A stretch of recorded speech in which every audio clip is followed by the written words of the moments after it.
Hello guys, and welcome to Crypto and Tech.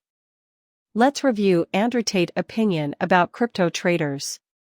We think he told strong truth about what mistakes are doing most people in crypto.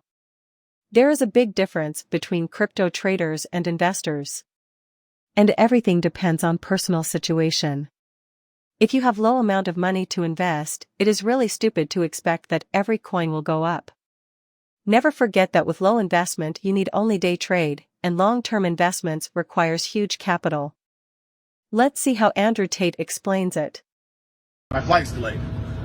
But when my flight's delayed, it's not like when your flight's delayed. I'm not amongst a bunch of peasants in a peasant holding area where there's a Starbucks in the corner with a line. No, I'm having coffee aboard the jet while the hostess is preparing Kentucky Fried Chicken because I'm a G.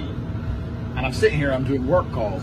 And while I'm doing the work calls, I have a lot of people asking to borrow money from me. But it's amazing how heavily people are leveraged into this crypto stuff. Now, I'm pro-crypto. I'm super pro-crypto. I love crypto in every single way.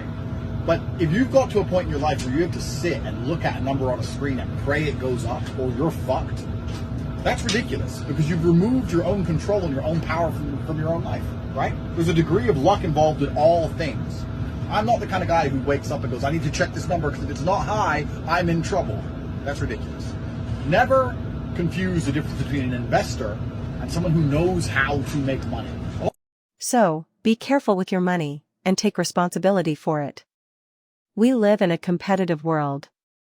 Of course, Andrew is a controversial person, and we're not saying that you need everything he says, but seems like he knows crypto space quite well.